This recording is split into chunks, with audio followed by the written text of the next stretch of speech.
What's up, everybody? Hope you're doing well. So I want to talk about the New York Mets today. I got a request to do an off-season video on the Mets, so I'm going to give you some insight as to what I think they should do, and then some insight as to what I think they will actually do.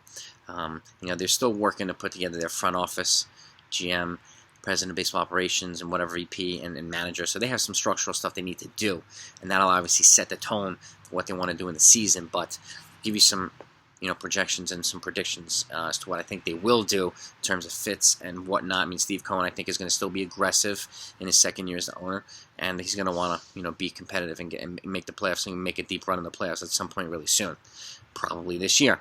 So, by the way, if it's your first time to the channel, welcome. If you like baseball content like this, make sure you hit that subscribe button right now and the notification so you don't miss a bunch of new videos that I'm going to be putting out.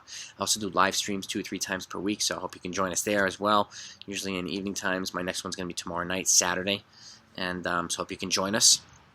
But let's get to, and always take a look in the description. You'll see a lot of my recent videos. So, and I'm still working on MLB free agent predictions. I'll keep you updated on the winter meetings and the CBA and what's going on this offseason too for everybody. So let's get to the Mets. And so the first thing one of the things that I think they should do is move on from Michael Conforto. He had a bit of a down year, and bring in somebody like Starling Marte for the outfield. Okay. I think he would be an upgrade not only to the outfield, but he's a good teammate. He's a clutch hitter. He steals bases. He'd be a big boost to that lineup, and he's a better hitter than Conforto is overall. But what I think they'll actually do is give Michael Conforto a qualifying offer, and he's going to accept it to maybe reestablish his health and have a better year and increase his trade value or free agency value. So I think they're going to stick with Conforto for the outfield. The next thing I think they should do is re-sign Marcus Stroman. He was pretty solid for them, and him and Taijuan Walker were good finds for Steve Cohen and the Mets. I think they should re-sign him to a couple-year deal or whatever it is. And actually, what I think they will do is give him a 3-year deal. So I think he will stay with the Mets on about a 3-year. He might get a 4. He's young enough to get it. He's earned it. So, and again, his personality worked out well with the lineup and the team and whatnot. So, I don't see the Yankees getting him. So I see him going to the Mets and staying in New York. So that's the next thing.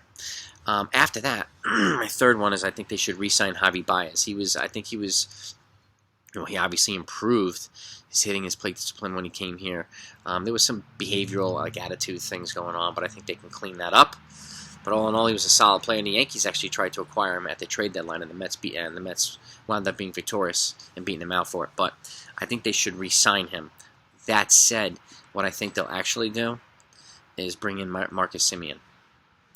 Another upgrade. Bat. Clutch hitter. Big-time hitter. And he's a solid defensive player, and you have him, even though Baez is best friends with Francisco Lindor.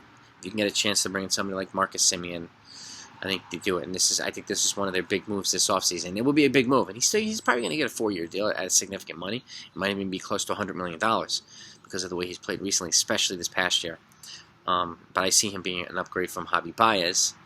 And again, you add him to that lineup, but the rest of these guys, they've gotten a hell of a lot better right now. And he's a good, solid defender, too. And he plays flexible, so he plays multiple positions. He's got that versatility, which is another good thing.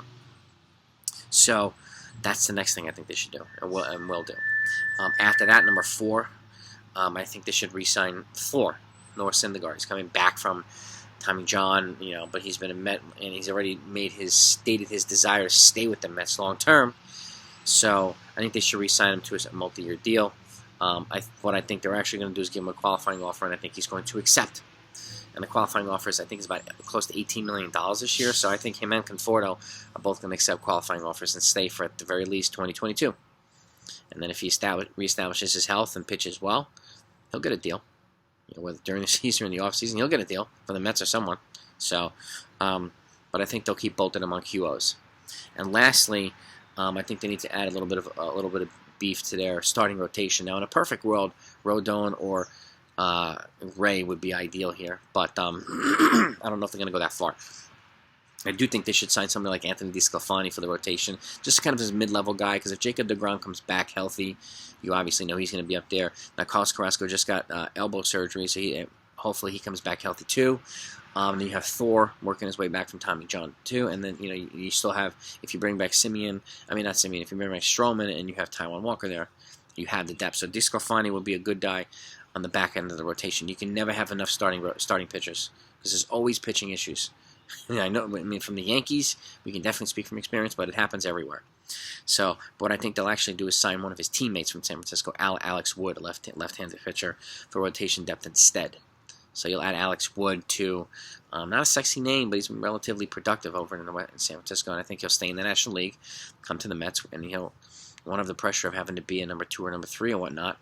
You add him to that rotation, you have some nice depth and protection. So this is what a baseball blueprint of what I think the Mets should do and will do. There's probably going to be other things that they do as well. I mean, who knows? Steve Cohen could go for the gusto and go for Max Scherzer. Like, you don't know what the hell he's going to do because he's really aggressive. He's a bold owner. So, but this is my kind of layout for the Mets. Let me know what you think. If you have any other recommendations, suggestions, predictions, put them in the comments down below, and let us know what you think. So my next video, I'm going to talk about the Yankees' homegrown shortstop options for potentially 2022, and then I'm going to go after the next video after that, talk about free agent options because they're going to be doing something for shortstop this offseason. So I'll talk to you then.